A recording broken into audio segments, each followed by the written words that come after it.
En garde à vue dans l'affaire qui s'est déroulée samedi à Paris, un conducteur a refusé un contrôle routier dans le 18e arrondissement. Oui, les policiers en VTT ont tiré à plusieurs reprises. La passagère n'a pas survécu à ses blessures. Quant au conducteur grièvement blessé, il n'a pas encore pu être interrogé, Gladys Lafitte.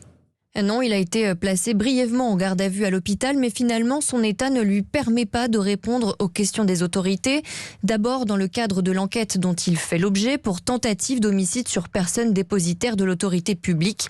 Selon le récit de la police, cet homme de 38 ans a délibérément foncé sur un équipage de policiers à vélo qui tentait de le contrôler. Raison avancée des tirs sur la voiture.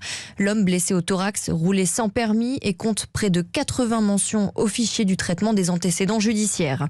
Il doit également être interrogé dans la deuxième enquête, celle dans laquelle les 3 policiers tireurs sont en garde à vue, notamment pour violence ayant entraîné la mort sans intention de la donner. Ça concerne la passagère.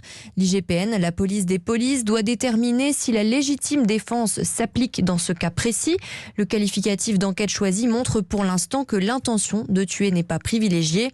Le parquet de Paris explique que la gravité des conséquences des tirs justifie la mesure de garde à vue qui peut durer jusqu'à demain midi. Une affaire, Gladys, qui prend un tour politique à quelques jours des législatives. Le ministre de l'Intérieur, Gérald Darmanin, dénonce les insultes de Jean-Luc Mélenchon contre les policiers. Le dirigeant de la France Insoumise avait tweeté « La police tue » ou encore « La peine de mort pour un refus d'obtempérer ». Marine Le Pen dénonce, elle, des mots d'une gravité inouïe. Quant au délégué général du syndicat de police Alliance, il parle de propos inqualifiables et annonce un dépôt de plainte dès demain.